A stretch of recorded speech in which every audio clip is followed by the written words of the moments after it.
Listen up. It's TLDL. Welcome to TLDL. Too long didn't listen. I'm here with my co-host, Chloe. Hello. Hey, girl. Hey, girl. Okay. So we had this idea. I had this idea for a while. This is a podcast that... It is a social commentary comedy podcast. And I had this idea for a while. Why are we here? Why are you here? You tell me, girl. Because I've wanted a podcast and you had one. And so I jumped on your fucking coattails. And mine last one flopped majorly. No. Well, it didn't flop, but it's kind of a dead meme. I would never join someone who I thought was like a flop. Well, my last series. Right. Yeah. But I think it was there. Yeah, for sure. But not as good. Welcome. Welcome. For audio listeners, this is our first episode. Yeah, so welcome. we are figuring out what feels most comfortable. Like I said, like Chloe said, this is entertainment, comedy. This is just us chilling, two friends hanging out and having a good time. Yeah, and I'm really comfortable in Are you really? These, the cat scratched brown chairs that he picked up from a deserted hospital. We're just comfortable. You have to understand. Let's talk about the setup real quick because I was really proud when I found these. I'm not even joking.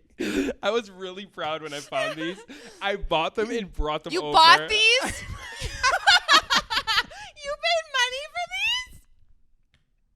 these? I totally did. I feel really dumb about it. Where did you buy them? The thrift store in Ramona. That's nice. Support local businesses.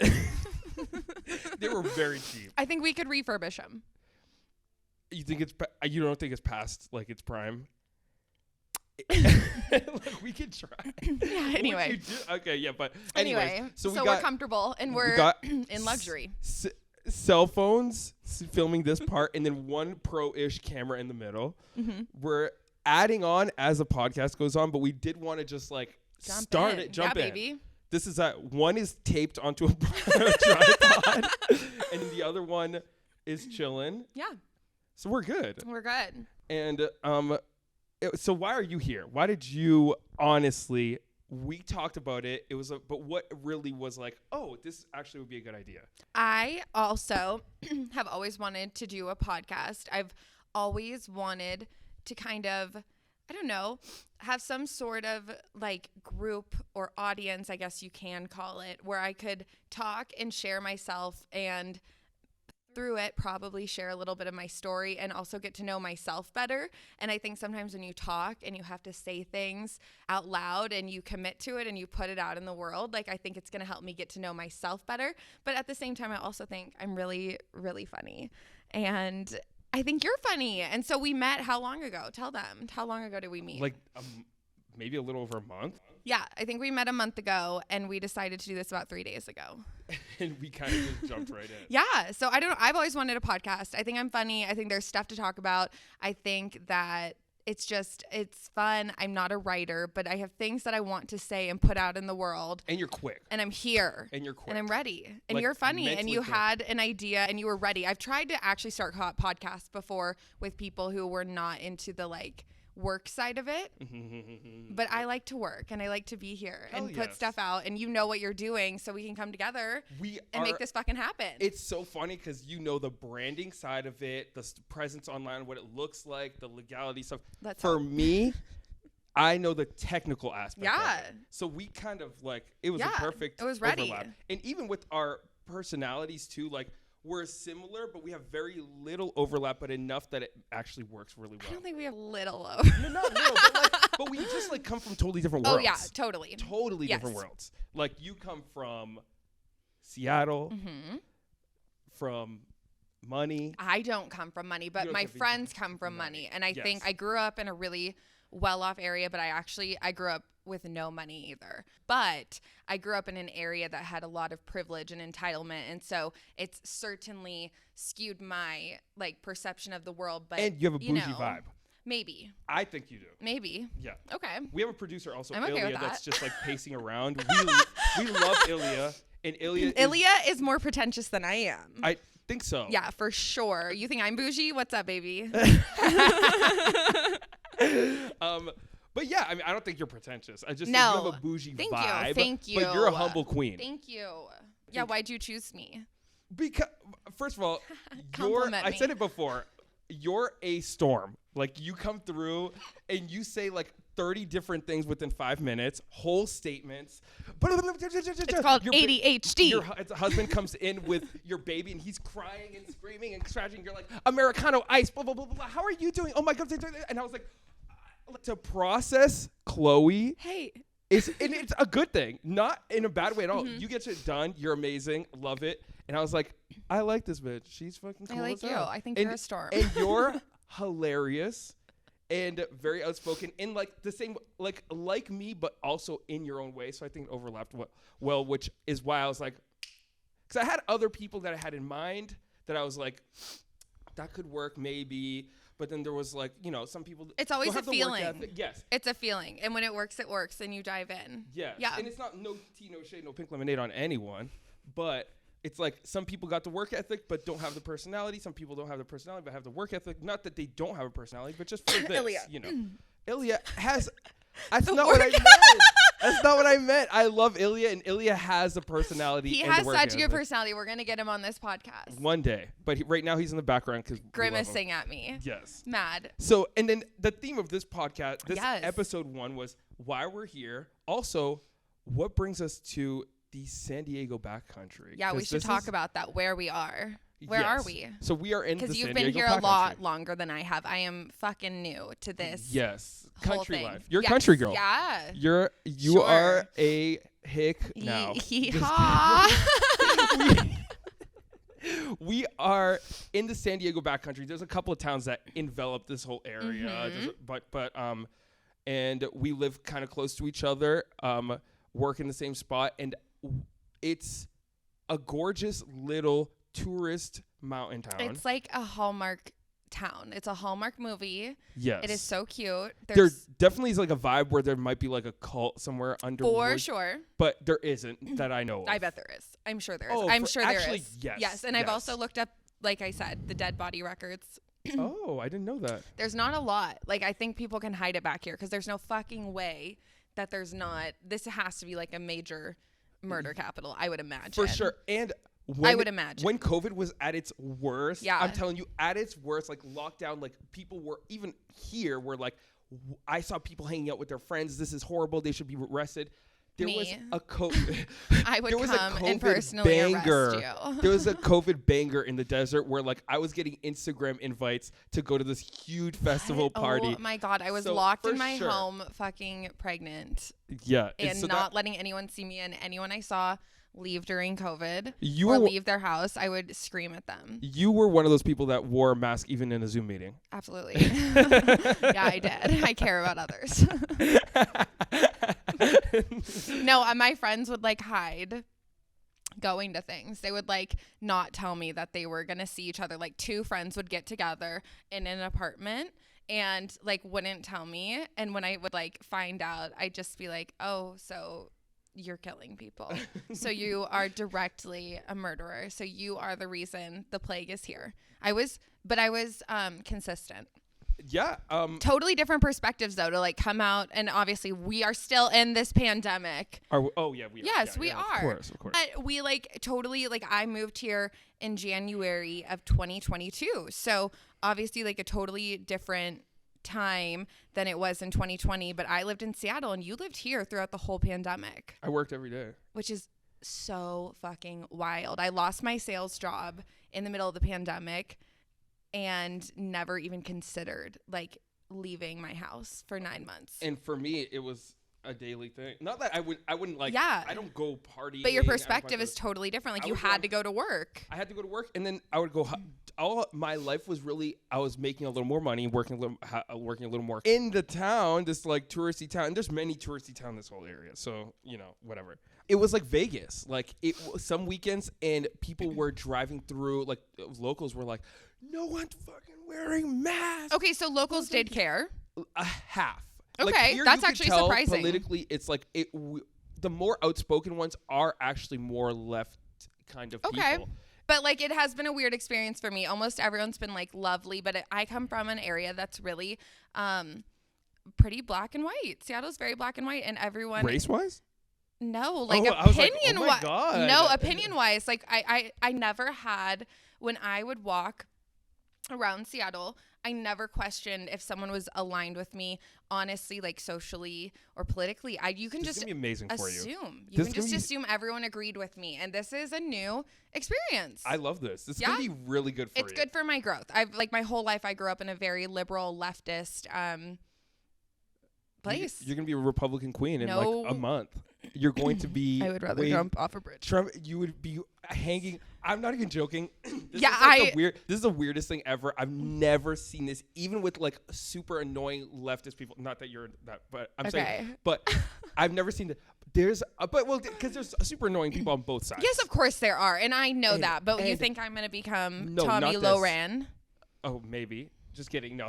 My perception of country is it's already shifted for the better. But yeah, I just like assume anyone who would live outside of the city before this wore cowboy boots and a ripped off t-shirt and said, "Hey y'all."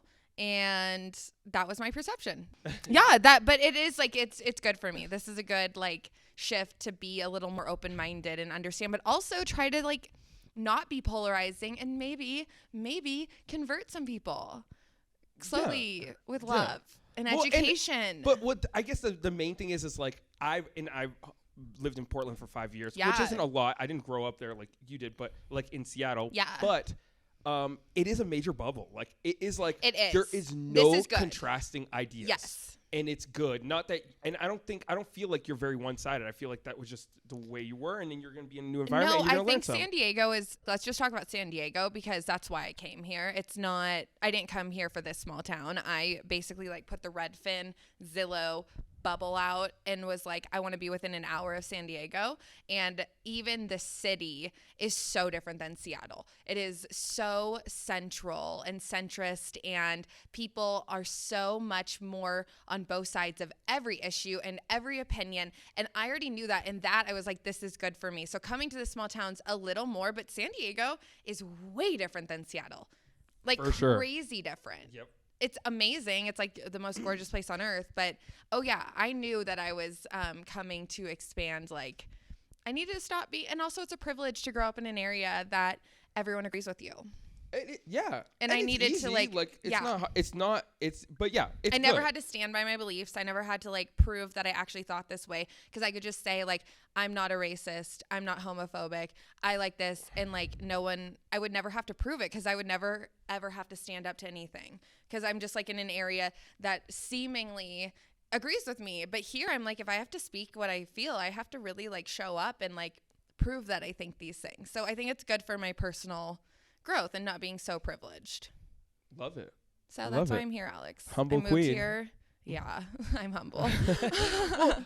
And so we come from totally different sides of the world. You said you grew up in Seattle. I grew up in Boston, in kind of a little bit of a ghetto area. Mm-hmm. Well, at first not really, and then really ghetto, and then we lived in like kind of a middle class-ish like area, hung out with like a lot of like Latino kids. I was very exposed to a lot of different races. So and you're Latino.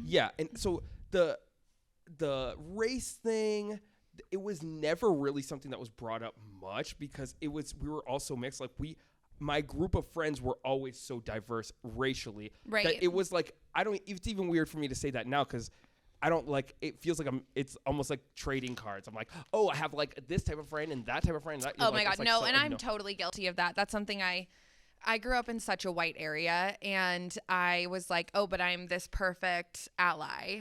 No, I've never literally ever had to face any diversity. I have family that's black, and my best friend's black, and my dad's Mexican. And like, those are true things, but they are not living in an actual culture or a society around me that has any sort of diversity. It was like an all white area. And that's why I think Seattle can be so like, oh, I'm so good and above it, but we're never, I don't know. It just seems kind of fake to me. I've learned that now. When I was growing up, I was like, we're all perfect. And now I'm like, we're super flawed. Like Seattle has some underlying issues that I didn't realize that.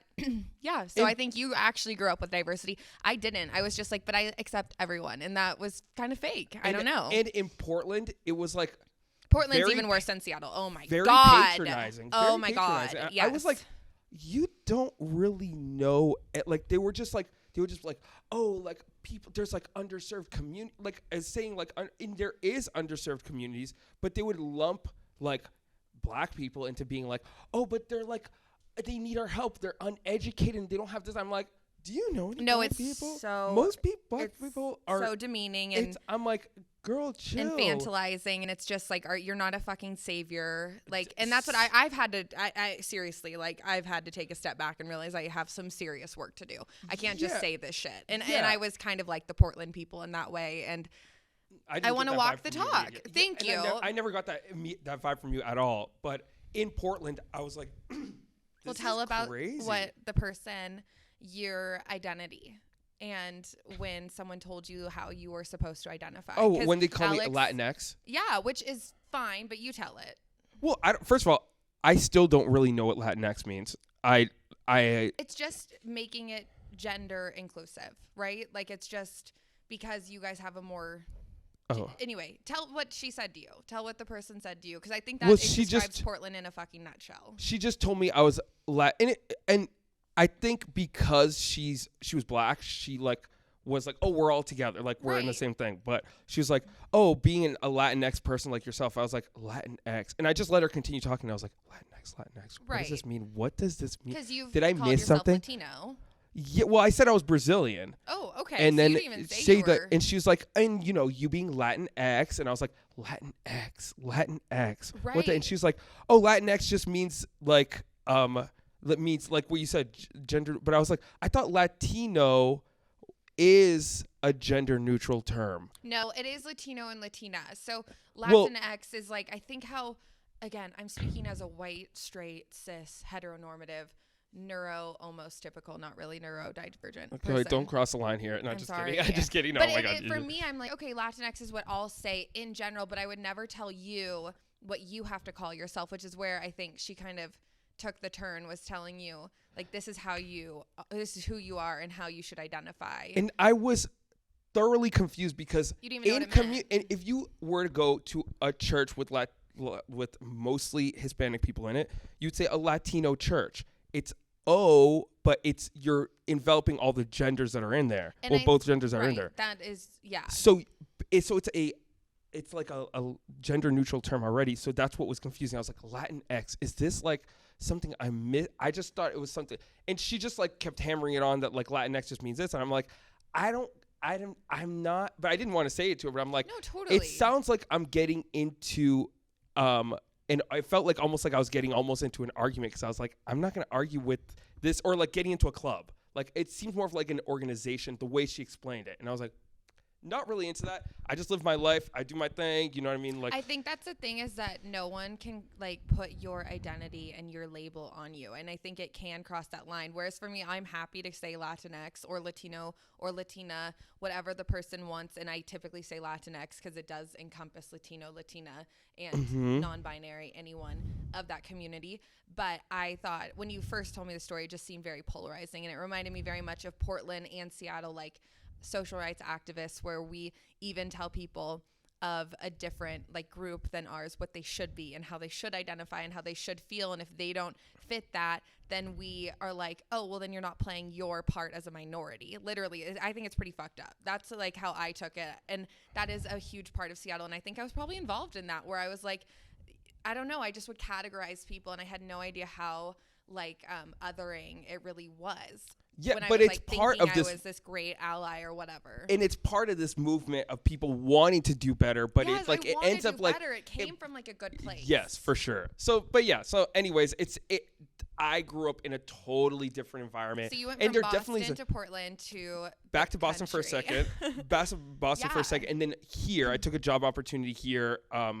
In like some yoga retreat studio doing like manual labor at this house. Shout out Stu. And painting inside, outside, building cabins. So how old were you when you left Boston? The first time. I bought my one-way ticket to Portland when I was 19. Okay, so immediately you were like, I'm getting the fuck out. Okay. Because it was just like, I just needed to be myself. And in the Latino community. Did you talk about being yourself? What do you mean? Well, I mean, in Latino communities, it's very, at least the ones that I noticed that I've been in contact with, the parents they have a certain way of thinking that in our culture in America, they're all different. Mm-hmm. It can be very limiting. Right. And I explain it as breaking your legs so they can take care of you. As messed up as that sounds. Oh, you mean like my paralyzed goat? Oh, that'll be a conversation in a bit. Sorry, I didn't mean to bring that up. Oh my God.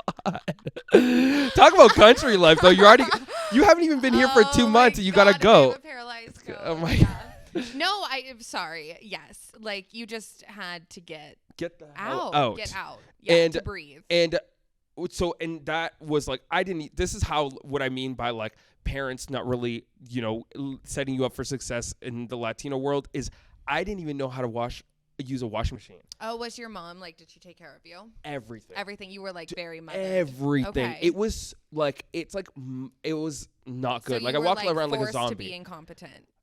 And you didn't even want to be. I didn't. Yeah. I always thought I was really independent. Like I was like, and you got your first place. And I got my first apartment. And my roommate was like, wait, you don't know how to use this machine? I'm like, oh my gosh. And I was like, whoa. And she like kind of laughed. I was like, I mean, what do I say? I don't. Yeah. I don't know. So she did everything for you. My mom, yeah, for sure. Wow. I mean, there's something I like.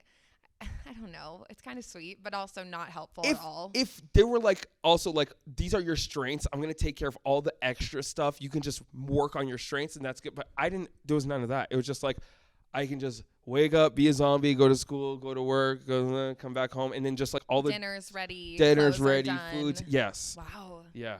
Crazy. Well, actually, I did start learning how to cook at a young age too, because all the food that I was in contact with was extremely unhealthy and not good. So I had to start cooking my own. So that I did take on my own. But everything else. And you did that on your own. Yeah. Yeah.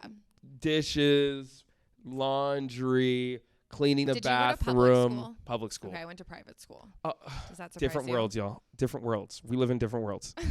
On a scholarship. Oh, really? Yeah, I was poor.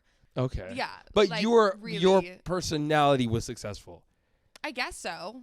Yeah. No, I was gorgeous right now, by the way. Thanks. Snatched. I tried so hard. I did. Snatched. I literally tried so hard. Thank you. Kind of like going on like a little tangent here. It's so funny how little guys. Fucking Fox News anchor one more time.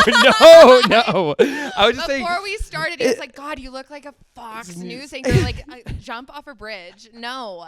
No, I mean, it's funny how little guys have to do versus girls. Like, I probably am fine. Like, I could probably do a little more. You're stunning, Alex.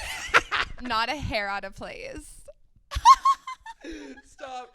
My receding hairline. No, it's not receding. Oh, girl. No, it's not. I've never been able to feel this. Oh, I don't even have that. I swear. Well, it's like slowly. I had a guy tell me in middle school, literally my crush. I was wearing my hair back like this, like Legolas. Hold on. I kind of look like Orlando Bloom. So like this. And my crush, my boyfriend, 5th grade, whatever, you know who you are, was like, he was like, are you balding? So rude. And I still don't have that patch of hair. So I understand. I also identify as balding. Male pattern baldness. Yes.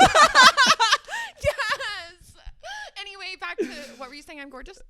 Yeah. Well, you were saying something, but I just like was thinking how crazy it is, how little I could definitely have done a little bit with the cat hair and all that, and maybe fix my hair up. But this is me. This is what you get. All right.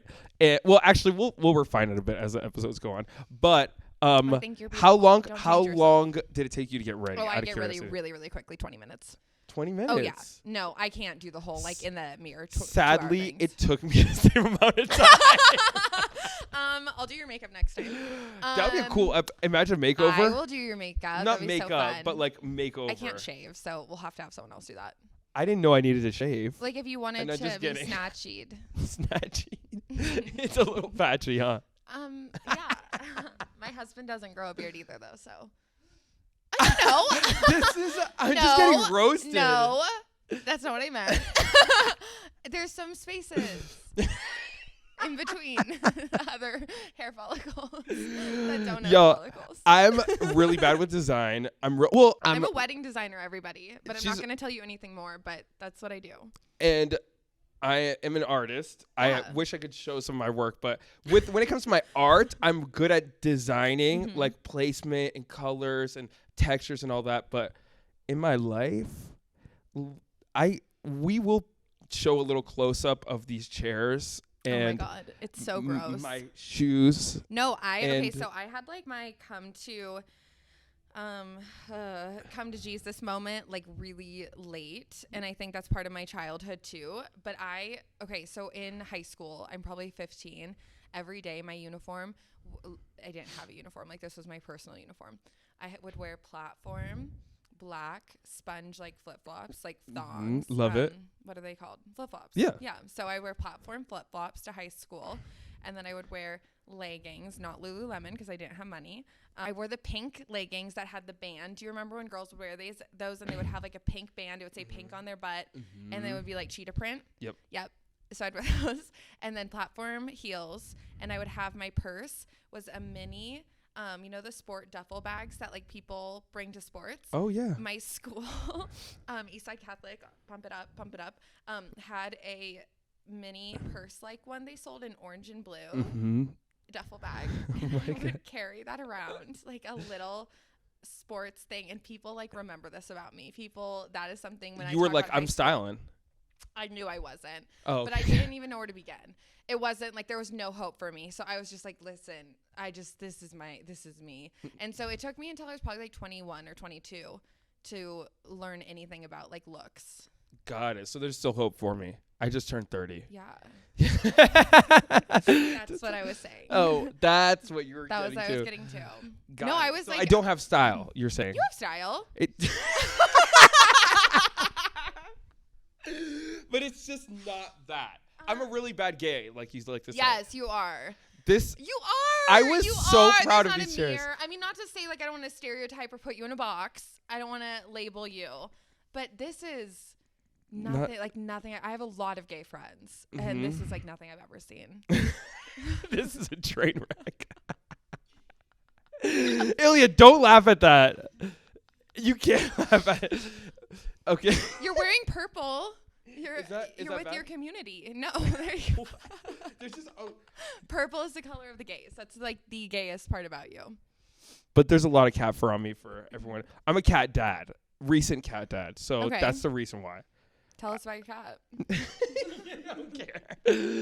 We love Gizmo. Anyways, I guess the point of this podcast was to say like we come from totally different sides of the country. Yeah, sides of definitely. Life. East Coast, West Coast is wildly different. Sides of life. Like the East Coast. I mean, all I think of was East Coast is like DC, and then I think of New York and Boston. I love Boston. My best friend lives in Boston right now, and it is gorgeous. I just went in November. I loved it. Maybe because I grew up there. Because a lot of people I grew up in the backcountry don't love it. Wait. Backcountry meaning here. Oh, here. Yes. Okay. You didn't live in the backcountry of Boston. Well, but you what I'm lived in saying, the city of Boston. I lived in the North Shore of Boston. Okay. So what I'm saying, I guess my point is just like people grow up somewhere and then the beauty that other people move to, they don't see. So I grew up in Boston. People love it there. First chance I had, sold everything and moved. Do you think if you had, do you like the more, I don't know what I'm asking. I just don't like the Boston that you like that you didn't grow up in. Like if your family hadn't been as polarizing, maybe, do you think you would have liked the area more, or are you just more a total West Coast guy? Like it's such a chiller environment over here. It is a lot chiller. I had a really weird wake up call where I was so used to people interrupting me, like in conversation, like I'm not even done with my point. They can interrupt me and continue talking, which is fine. Like I'm just used to it. Right. And in parties, like if you're not saying something that's like that interesting, people are just like, and they just like turn their attention somewhere else, and it's just normal. Yeah, I do feel like on the East Coast there's more.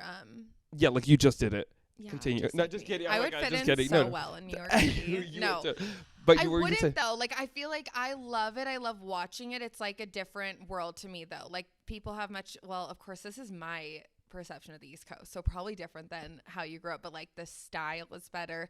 Fashion's better. For sure. People are fast paced. People are like doing their shit. I love it. I think it's really impressive. I know I can't live like that on a daily basis. Like once a week I could maybe be at that level, but I am like intrigued by it. It seems so like high fashion. Yes, for sure. And then I don't know. I like it. Just is cool. It's impressive to me. And but then when I moved to Portland, I was at a party. Yeah. And I was telling a story, which when I start telling stories, I know sometimes that I'm going to be interrupted. So I'll start talking and I'm like, this is not that important of a story. It's probably going to get interrupted anyways. And I started, everyone at the party was like, and stopped and like listening. Oh, so and nice. I was like, I like was taken aback and there was no punchline to it. It was just like dumb. And they were all like, wow, very cool. And then they just went on. It was a culture shock. That's so funny. Yeah. People are so polite. And it was in Portland, which people are extra polite there. Yeah, they're so polite. And they wear their glasses and their Birkenstocks and their little rolled up pants and their T-shirts. And they're so cute and polite and interested in their chicken eggs. Yeah. And there was something I really did like about that. But it was a total different, it was a culture shock to me moving there where like I would go to Southeast Portland, which was considered the poor side. And there was like fruit trees on like there was like it's the natural like abundance of Washington, Portland, and here California too. It's insane. It's just cherry awesome. Trees, plum trees, fig trees in this one neighborhood. I'm like, and it was for the public. It wasn't even people's property. Like I was like, gardens. Oh my god! And it was on the sidewalk. Like it would be falling on people's cars during the growing season. Yeah, I know. I'm like, I loved that. It is cool. It's just and you joined a cult as soon as you got there. No, we're not talking about that, but it wasn't a cult. Can we? Well, I mean, it wasn't. It was so I got into like a kind of like it was like a vegan community, and it and it was you lived off the land for a bit. Yep. Okay. And it wasn't living off the land. What kind of home did you live in? It was a hobbit hole in the ground. And it was great. It was in Oregon City, so it wasn't in Portland. Okay. But in Portland, there was a vegan community that I was a part of, and it was like there was a couple of different meetups that you would go to, and one was raw vegan, and the other one was just like vegan. What's the difference? I truly I don't have no clue. Vegan is just like Coke and French fries is vegan, so it's just about the it's literally just about you're the not food. Eating animal byproducts, and that's it. That's it, and then you're not wearing any leather. Hey. I don't know. I don't know. And with like makeup and everything's very thorough. And then raw vegan is people that do not cook their food. What? I love to cook. And so they prepare everything. I only eat vegetables cooked. So smoothies, that you would use a dehydrator. It was a whole lifestyle. Okay, wow. And it was cool. And I met only a couple of people. It is very cool. I don't know. For me, it's not even I knew a couple of people that were truly thriving health-wise off it. The rest, it was like, ooh. I knew someone that did. I don't know if he'll ever watch this, but Portland is a city. Yeah. And Boston's a city. And Seattle are cities. But Portland really is. There's obviously the city part of Portland. I've been there like hundreds of times. But it is a different. That like it is more similar to where we are now. I think Portland is so much more similar to this like kind of rural, live off the land feeling. Kind of people, and so you definitely lived in a city in Boston, but moving to Portland was interesting as hell. It's the most interesting place. Yes. It's just fascinating. I like it though. I loved it at the time. It got a little weird towards the end, but I liked it.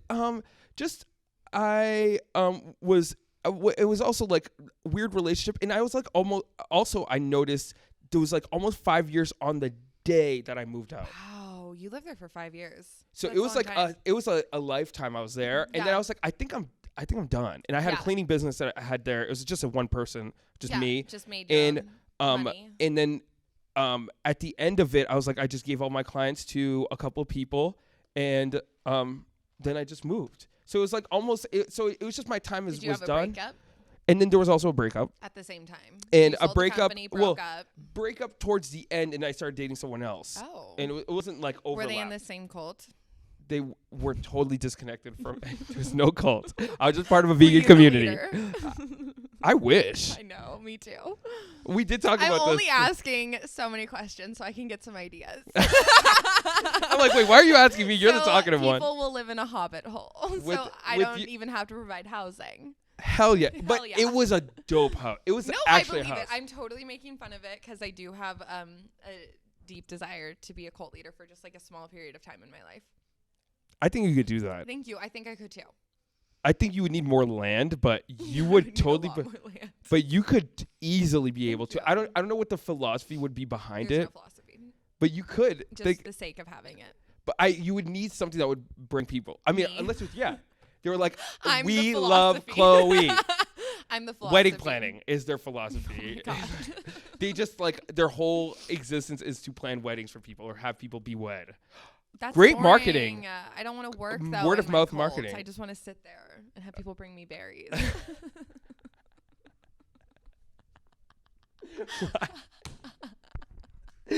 How you turned that into that. It's amazing. I'm going to have a community of raw vegans. You should. Thank you. You would. If you told me you were a raw vegan, I would believe you. Oh my God. I would believe you. I don't mean it like that. But I'm just not. Like no. You made some thick mac and cheese for my birthday. Rude. Yeah, and it was all thick cheese, with animal byproducts. Bacon. And bacon. It was thick with 3 Qs. I'm a good cook. I eat a rich diet. It was very rich. I'm like, this would make my vegan self. That's because Alex didn't want to celebrate his birthday. He turned 30 2 days ago, and he didn't tell anyone, and he hid it. Yep. And then one day he said, it's my birthday. And I said, what are you doing? What birthday is it? 30. No and you plans. were like, wait, what? No plans. We have to do something. That's crazy to me. I love to celebrate really people. actually was very touched by the whole thing. You were like, come over. We're going to hang out. We're going to do this. And I was like, hell yeah. Ilya, of course. Shout out to Ilya, our producer. He's the homie. On the floor because we don't have a third chair. I just want to say this is my first time being in this studio. Studio is what I'll call it until we fix it. and there's no third chair. There's 2 chairs. I was so proud of these chairs when I found them. I was so proud. You have to understand. It looks like the chairs in the waiting room of my therapist. It looks like did you say an abandoned hospital earlier? Yeah, it does my dad look used to he was in security. And so one time there was a movie being filmed at one of the abandoned hospitals that he just I don't know, secured. And I met Spider-Man. Who's him? Tobey Maguire? Yes. I met him. It was a movie. I don't know if it ever came out, but he the scene was he was dying and he was laying in his bed and dying. And so I'm just there in the hallway watching. Everyone's really quiet. And then he opened his eyes. It was funny. Everyone laughed. But all around me were just these chairs. In this you painted a great scene there. I think that the hospital went out of business in 2001. And these were those chairs leftover. For sure. They're pretty gnarly actually. It's funny when how when you hear a song that you really love, but then when someone else is there that you feel like they're not gonna like the song, you think of it differently. Am I judging you? Do you feel this is what I feel about these chairs? Okay, well, I'm like, this whole place is a piece of garbage. No, it's not a piece of garbage. It's a blank slate that could use a lot of love.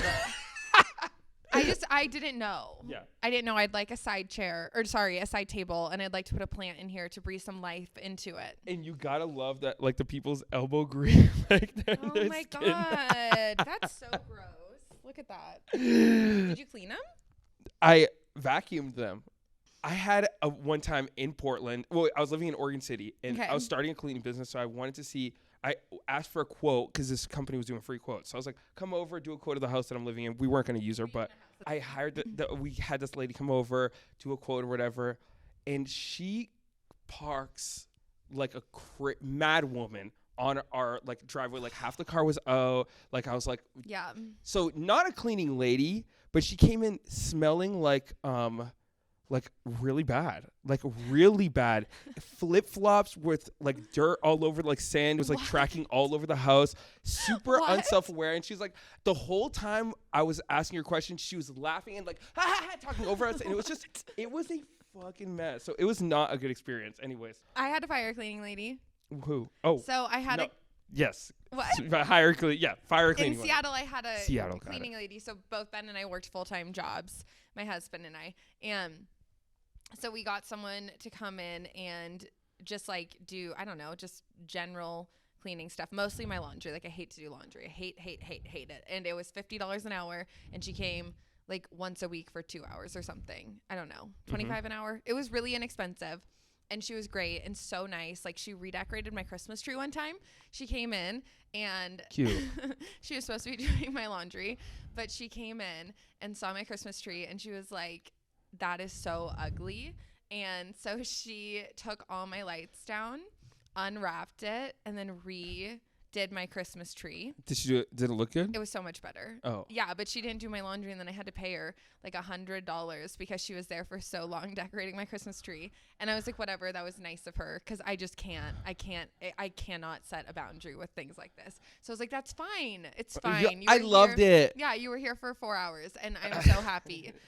Thank you for helping me. And then one time I had her come, and I wasn't home, and my dad was there. He was at my house. I was coming back from a trip, and I was like, could you mind just coming and would you clean the bathroom and the kitchen? Everything else is clean, but I'm having people over, and I just know I'm not going to be able to do it. And so she came over, and she sat in the living room with my dad for 2 hours, and my dad was texting me, and he was like, this lady came over, and she won't stop talking to me. My dad doesn't like to talk to anyone. And I got back, and I had already paid her, and nothing had been done. And so I had to let her go. But I didn't tell her that. I just told her that like we didn't need anyone and I couldn't fire her. But yeah, I paid her $100. That is to sit and talk to my dad who didn't want to talk to her. As a person that was doing cleaning, I made sure at first, always, I'm like, oh my God, you see anything that I missed, look, I'm fucking human. I will miss something every once in a while. I was like, I will miss something. This is the list that we agreed on. This is what you need. If I miss anything, you can let me know. You don't even have to pay me. Yes. Okay, I know I missed it, but don't ever just not tell me something and then just let me. I didn't say it like that, but I was like, always keep an open dialogue. Okay, but you were actually doing your job and care. Yeah. That's how I feel with my business now as a wedding planner. Like, oh if my there's God. anything I miss, just text me. You can never text me too much. You can never ask for too much. If you think I forgot something, absolutely, I'm on it. This lady she owned a raccoon.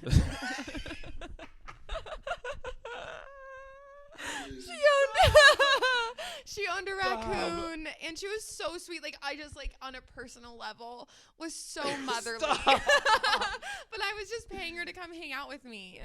Oh, well. I got a referral from a friend. I don't know. Are you still friends with that person? I don't know. No. Okay. Then. No. But I'm not good at telling people. I'm not good at being direct in that situation. I can be direct on behalf of other people and other clients. If it was my couple, one of my clients, and they needed something from another vendor, I would absolutely be like, oh my gosh, this is what I expect. This is what I need. This is the timeline. This is my requirements. That lady comes over, and I was like, please clean my bathroom. She didn't, and I was like, that's okay. You can rearrange my Christmas tree next time too. For 5 hours. Redo my Christmas decorations, and I'll pay you. Oh my God. I can't. I can't do it. It's one of my biggest flaws. I can't not ask. I don't know. I can't do it. No. Living in the backcountry, it's going to be really hard for you to find a house cleaner if you need one. I think I'm just going to have to learn to clean my own house. I was thinking about except not having a nice house. Because it's hard. Do you think that people back here? Okay, so I have a story. When I was in the city, I hired a landscaper, okay? And I had this house. It was 720 square feet. We sold it for $550,000 because that is the criminal part of the fucking city. But this little tiny house, and all I wanted was to make my lawn look good. I am pregnant. It is the middle of a pandemic, so I'm like, I am not going to have anyone inside my home because I care about others, and I'm going to have people just come and landscape. And so I hired this person because he was a friend of a friend, and I just wanted our house to be the front yard to look good. We had a lot of delivery people that would just drive on our lawn. They would just drive on, back up, so the whole lawn was dirt. Then we had these crows that came and attacked our lawn. There were bugs living in it. The crows picked out all the bugs, so our house looked absolutely disgusting. And I hired a guy, and I paid him $750 as a deposit. It was going to be a $4,000 job, and he was going to do all these little paths, put in new sod, everything. He doesn't show up. Sod is delivered to the front of my house, just a tractor full of sod. And then an hour later, this dump truck comes with gravel, a whole thing of gravel, and it's all over the left side of my lawn. And then mulch comes, and mulch is all over the right side of my lawn. They block in our car. I have gravel up to here, 3 pallets of sod and mulch. And this guy ghosted me, never came out. I had to sell the sod on like Craigslist just to get it, just because it was going to die. Yeah. Like I didn't know what to do and all this stuff. It was horrible. I was like, hey, we're friends. Like, or at least like I knew you in college. Like, can you just like pay me back? Like, can you give me $750 back? No. I messaged his girlfriend. She was like, I'm going to fucking call the police on you and sue you if you ever involve me in this again. But I Venmo'd her.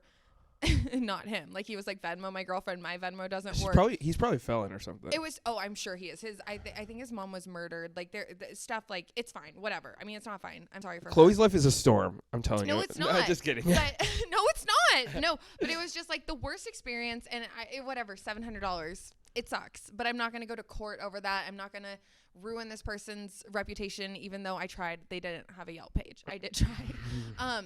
But here I move to this town. And I buy a house and it needed a lot of work, like a lot of work. There was mold in the drywall. And we got a quote from a contractor and he showed up on time every single day, was there when he said he would, has done so many other extra projects, came in on budget. And I think reputation matters. Like long story short, sure, that matters. So I've actually experienced that people care more than in the city. I just feel like they didn't give a fuck because if I said something, there's like literally a million other customers available. Here we have 1,019 people. Yeah. So I think reputation does matter. In a tiny town like this, yeah. Like right? Like I think that's better. I don't know. Like people are held accountable. For sure. Like there's an auto body here. I'll never go again. What? Okay, so you've had bad experiences. Yeah. So I've heard of bad experiences with cleaning ladies. Like, you know, my friend had a cleaning lady. My friend had a cleaning lady for her Airbnb, and she just like had these like she was like, oh, okay, you're the cleaning lady. You're coming. You're gonna be cleaning. You cleaned last week. You're gonna do that again. She gave the keys to another couple, and the couple cleaned up her house, which is like total violation of trust. Was never in the verbal contract. Nothing. So she just sees these couple in her house moving like sofas over to vacuum I feel like under. That would be more likely to happen in the city because couldn't she ruin that lady's whole business if she wanted to? I mean, it wasn't on Yelp. Same thing with you. It's it was like all word of mouth kind of thing. Well, but I guess if it's an official like contractor, then I don't know. Yeah, mine was so good. Like that's something being here and not in the city for me. That's just like they do what they say they're gonna do. I don't know. That's been my experience. But I've been here for 2 months. So and. There's a little bit of a culture of enabling up here. Not enabling. Tell me about it. And name everyone by name. Not by name. Also give their addresses. But but there's just like, for example, like you know, I work at a cafe here in town, and one dude, he used to come in all the time, whatever. He came in one day, super drunk. Oh. Elderly gentleman came in all the time. Let's not be ageist here. Well, it's just a reality. Is he sexy? No. Okay. Trying to narrow it down. 1,000 people. He came. He was super drunk. He fell asleep in the cafe, and then he would come all the time, and we knew him. Sure. And we closed, and he was there for like 6 hours. What? We closed, and I was like, bro, it's time to go. And he was like, everyone was going to the bathroom when I needed to. Everyone was going I needed to. This motherfucker pees. Oh, do you remember? Pees. What? Like he was on the table outside with like both hands on the table. You know how like Ezra was yesterday? But he was doing that except like not peeing like trickling down. It was just like like he had a hose inside in his the cafe? Shirt. No, outside. Right outside. Yeah. Okay. And just my God. It's puddling up. Pants? I mean, it looked like he had a hose in his shirt and it was just like going through. It was. So he didn't take off his clothes. No, he just peeing a river. And he's like, this is why. Fuck, Alex. I told you I needed to use the bathroom. And he's like, looking. And my it was God. like, and he was like, I need you to give me a ride home. I was like, bro, you gotta go. Does he live here still? He still comes through. Okay. And this is what I'm saying, culture of enabling. Okay, yeah, he came back. No one said a damn thing to him. No one was like, bro, you really embarrassed yourself the other day. Is everything okay? What's going on? And when I said, hey, I'm going to talk to him because I literally closed and he's the one that peed on my dime. Like, he's peeing on your dime. You know what I mean? And I had to go and clean it. You know, I had to pour a bucket of soap, bleach water over it. And then I was like, throw a bucket of bleach on him. But no one wanted to talk about it. And I've seen this. So it's like hush hush, more hush. I will say, I do think reputations personal reputations, I think in Seattle, at least where I came from, were easier to like ruin because there's more people who could kind of stand by something and they were like, this isn't okay, so we're not going to associate. People don't do that here. Yeah, because like, there's only so many people. Yeah. So you like have to take in your own. Yes, they're like, I love him. I love his wife. She's so good. But once you sit down like this, they're like, you know, he fucking peed at the cafe. You know, he peed everywhere. You know how many times he's gotten drunk. Oh, and like my God. So like they'll just do that. Yeah, I don't like that. That's very passive and like very sneaky. So like I don't like that. I want to know what someone thinks right away. Same. I'm like, y'all better not do that. And like even at our workplace, we've had someone hit on the owner. We've had someone hit on a little kid. I heard there was someone who hit on the owner of that cafe and then died. Yes. Yes. And it was a really tragic way of dying too. It was Stop. I don't mean to laugh. But it was what happened? I hope no one from this. I don't think I don't think that is funny. Trigger warning. Death. Okay. Tell the story. What's up? This is the only part I want to keep in. He went to prison and he hid a bunch of drugs in his butt and the condom exploded. So he overdosed in prison. That's what they told me. That's not funny. Don't smile. As you look gorgeous, you're like, it's not funny. I'm so uncomfortable because I don't want to come off as mean. No. But if a balloon of drugs explodes in your butt, I just feel like it's avoidable. By not sticking drugs up your asshole. Yeah. So he died? He died. Right there. And it was really bad. Like, he was like, but same thing. Like, people in town were like, we love him. I'm obsessed with murder. I almost said his name, but they were like, we love him. I feel so. The guy who died with the butt? Yeah. Condolences to him and his But no one really liked him. Fiance, but he would hit on so many other girls behind his. What other men are trash? No. That's what I'm saying. What? He worked at our work. As a dishwasher. Yeah. And he was great. I heard. They're like. I did hear this. Yeah. Okay. So I did not know the details. And we had some dude hit on a young, like a underage girl, underage, like, you know, still minor.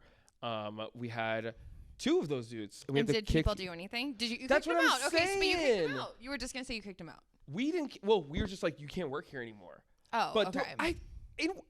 This is a side note. You just feel like things are kind of just like brushed away because there's only so many of us. So if you like call everyone out for their shit, there's like 3 people left. What if you saw some woman, she comes in all the time, you see her all the time, and you see her husband with another woman?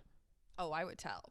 So that's what I'm saying. Okay. Check your Instagram message requests. I will be the first. I'm so confused as to what to do because so many people are like, it's none of my business. Tell me. I'll tell. Like, hi, hello. They're like, what the fuck? No, that's so shady. I hope no, it is my business. That's what I'm saying. With another woman's pride and like integrity and not knowing about her nasty ass husband is my business. And like I don't need to follow up. That's how I've always been. This is not the first. I mean, like, I'm not going to in this situation because I don't know what you're talking about. Yeah. But I have absolutely messaged the woman when there's been another woman and messaged people and just dropped it in their inbox. And then, like, I don't need to help you put out the fire. It's none of my, if you want to stay with him, you stay with him. Every relationship's different. But I absolutely have been the whistleblower like 85 times. Okay. So I'm always very confused at that because so many people have been like, it's none of my business. I'm like, but if I'm going to pass on the information. Yeah. I'm not going to do it with judgment. I'm not going to say like, hey, you need to leave this man. This is what he's doing. I'm going to say, I want you to know that your husband's doing this. Here are the receipts. I'm always, Have you ever told? Or do you just stay out of it? Well, I just don't care if someone gets mad at me because I'm like telling you that your piece of shit husband or boyfriend is cheating on you. Okay, you're mad at me. People will forget that. They're not going to forget that your husband's cheating on you. Like, I would rather, that's fine, be mad at me. But, like, maybe I can save you a lifetime of, like, lies. I don't know.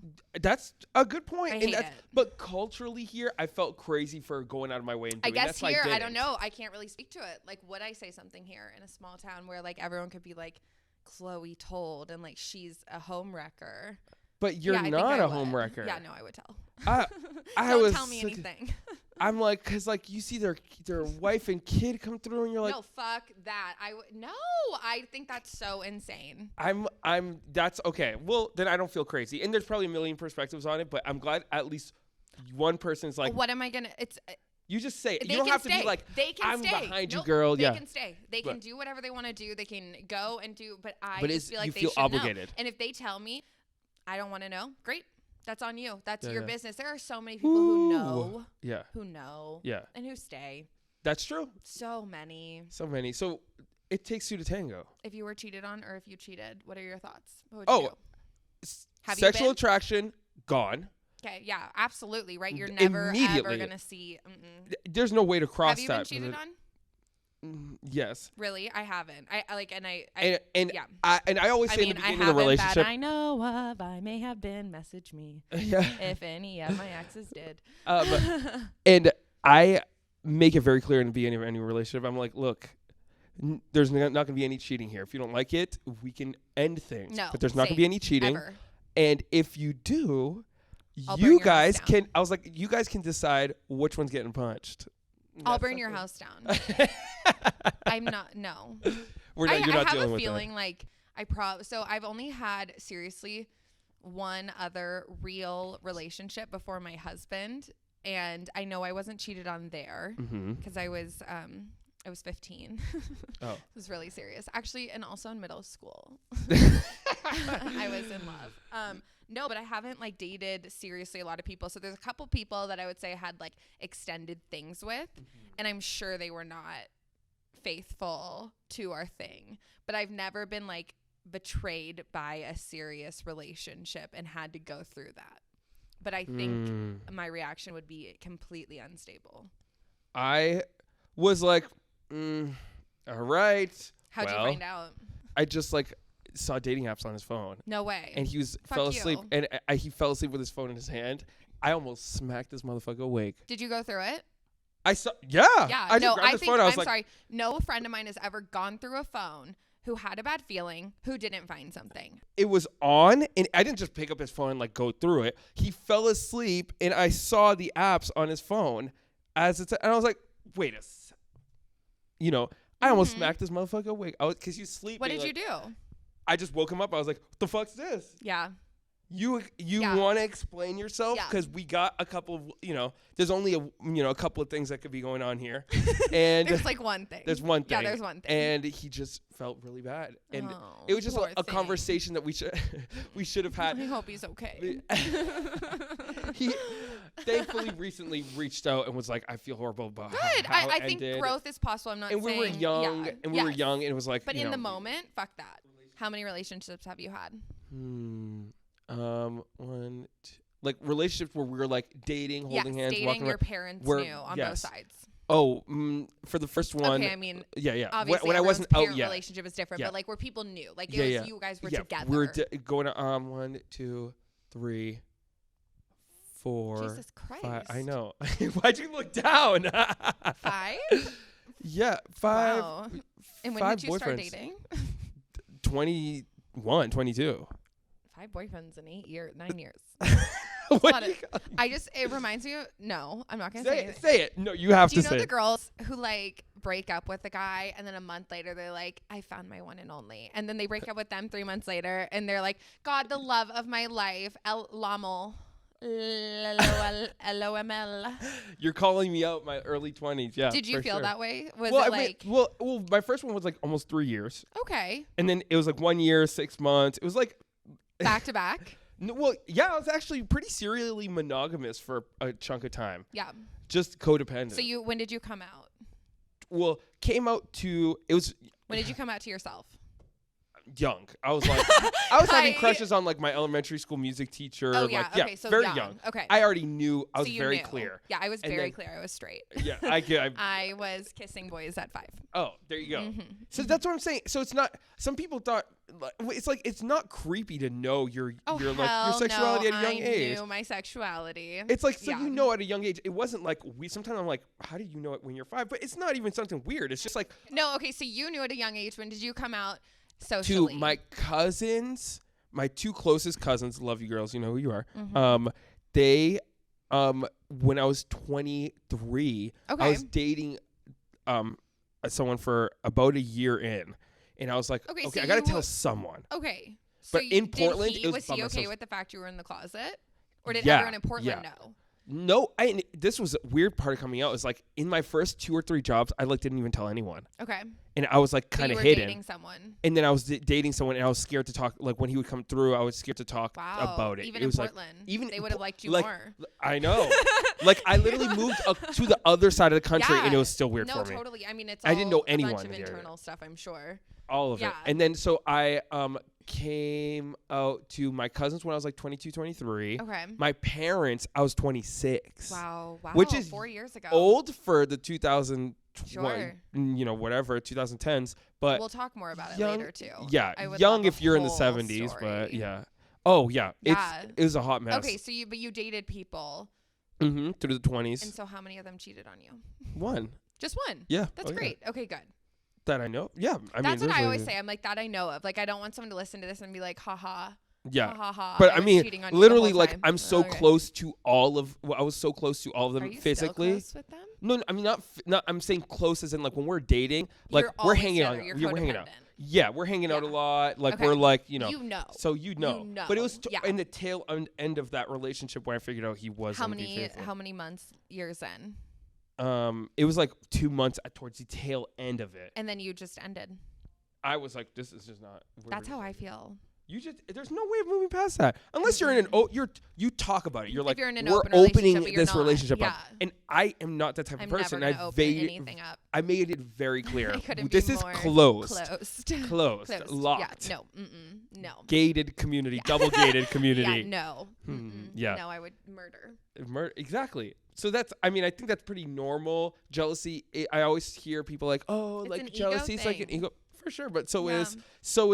But you can respect your ego. Like my ego says no, so you can't cheat on me. But I'm sure people that are polyamorous have an ego thing as well. That they're just much more like sophisticated, I think, in their self. You don't agree? I think it's just of a community also that has a lot more polyamory. That's what. In open stuff. In open, yeah. And absolutely. let's make distinction. Yeah. We know what open relationships and polyamory. There's a difference, right? Yeah. No, yes. My best friend's polyamorous, and then I also have a friend who's married, and they have a third, and they live with them, and I also have friends that are open, and then totally. So it's different. Almost none of them are straight. Like it's all queer. So it's for like me, all pure relationships. Yeah, that's interesting. Do you know a straight throuple? Nope. Oh, actually, I did. Did you? Yeah, in Portland. They were living in the same house. Yeah, no, and it was one guy and 2 girls. Totally. It's just, I think that our egos are definite. And just the way we're raised in society, I don't actually necessarily think it's a bad idea at all to be non-monogamous. It's just not for me. Like, I just could not. I love how you're like, I love how you're so open and you're such an ally for like all these alternative lives. But you cannot, but you cannot be any more like, hard. I don't know how to so straight. Well, you're straight in a straight marriage, monogamous. Yeah. You know, I'm so straight laced when it comes to that, but I truly 100%. I husband honestly, and kid out in the country. Fuck you. I live in San Diego. Yeah, there you go. No, I feel very everything's very normative, but I don't know. And it's not a bad. It's not a bad thing. Yeah, I don't want because it's who I am. Yeah, I can't not be like this is who I am. The same way anyone can't. They are who they are. But I do feel envy. I think of it sometimes. I look at it. I'm just like, that's cool. Like you seem more evolved. Not you. People. Shade. But some people who are more open, it's like you are evolved. Like you really are like outside of yourself. You so disagree with me. Well, it's not. What I'm saying is You're like judgy. No. I don't mean that. I don't mean it's like a bad thing. I'm not saying that they're not evolved. I'm just. Huh? Okay. I'm not saying that they're not evolved. I'm just saying that they. It's just like what works for them. I know some people that are polyamorous. That it's like they can't be monogamous. Totally. It's like it would be just like you being polyamorous. It just would not work. No, it would. I wonder, like in my marriage, it definitely wouldn't work. And But I wonder maybe if I was older and I'd been single and I could like be, I don't know. I can't speak to it. I met my husband at 22 and I'm 27 now. So like no fucking way. But maybe if I had been single later, like I could be more open to like dating multiple people. I don't think I would have like a relationship with 3 people, but maybe I could be in an open relationship where like I was separately dating other people. Not now. That is not, would never, and I don't want it. But I think maybe in a different like life, I could have gone that way. I see what you mean. I just, but I don't know if my partner could be with other people. That's what I'm saying. Yeah. Like, so no, my ego is no way. It's like, no, but I'm like, and it's not fair for me to be like, oh, I can, but you can't. Okay, I'm gonna bring this back to our topic. Oh yeah. Because I know. Good luck, everyone. This is what you're getting. This is what you're getting. This is just. We had to go through a lot. Yeah, and there's a lot more. To bring it back to the city and the country. Yes. Do you think you see more polyamorous relationships in the city or the country? Of course, city. Yeah, but there is a throuple that lives here in town. They're so cool. They actually I met them and remind me so much of my other friend I was referencing who lives in New York and is in a throuple, and they have the same energy and they're just so loving and they have an expansive heart. I don't know. It's just like, wow, you really love each other and you two can go do something and the other stays home. And it's just like, I think there's something really beautiful about that. Definitely. So I hope I didn't sound like I don't agree with it. No, but you are funny because God, I don't want to say most. There's just a lot of queer people who are just so much more open, and you are very much like, hell fucking no. It might be a gay relationship, but we are not doing the like orgy kind of, we're not doing that. We're going to have a very, very like stereotypical monogamous relationship. Yes. Which I like that. I mean, it's not that I like or dislike either of them. It just is funny because it's usually my queer friends who are like, I'm fucking them on the side. Yeah. And for me, it was like the opposite. Well, actually, I truthfully don't really have that many gay friends. I have a lot of ally friends, but I'm an ally. Yeah. I mean, like an ally. Well, I mean, like, you're like a super ally. You're like the queen of the gays. I say that to all my friends that are girls. Kill me. No, I think you would thrive if you had more gay friends. I think so. Maybe. I mean, I have a lot of straight friends. I just have friends. I like having both. So I have friends, and I don't really look at the sexuality. I just look at what our interests are. I think the cultural part, like of the way the relationships are different, is more what makes it sometimes different between the queer community and like the straight community. It's not like their sexuality or who they're dating. It's just I'm more likely to find people who are more open-minded who are queer. So I think that's what's cool is you just get to see a side of it's like they're just like me in every way except for some of their interpersonal relationships are just more open-minded, and I think that's cool. So I think maybe just expand a bit. Well, I mean, it's just, again. And we live in a town of 1,000 people, so I need to drag you to the city. Yeah, I guess I'm a city girl at the end of the day. Totally. And I'm open to doing stuff like that, but it's not what I do. No, you're not like looking for. I don't, like, going to a gay bar means I have to go to a bar, and I don't go to bars. You know what I mean? Like, not that I don't go, it's just I don't go. That's not what I do on my off time. Let's go to a bar. Ilya, you want to go to a bar? Drag Ilya to a gay bar? Oh, he would be hit on like crazy. Yeah, you would be. Oh my God. I get hit on at gay bars. Of course. From every gender. Yeah, I bet.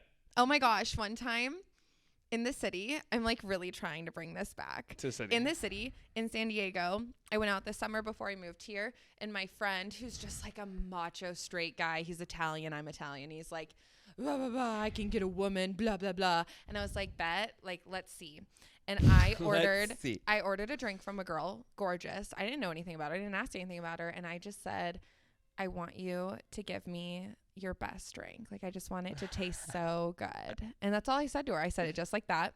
She came and she walked up to me and she I didn't even like she came. I was like, damn. No. I asked her. She orgasmed immediately. But, so then my friend orders a drink, whatever. We both order drinks, same chick, whatever. We would just, see what happens. She came up to me and she was like, this is going to make your pussy taste so good. And my other best friend was with me who is lesbian. And I walked up to her and I was like, Lauren, she said my pussy's going to taste good.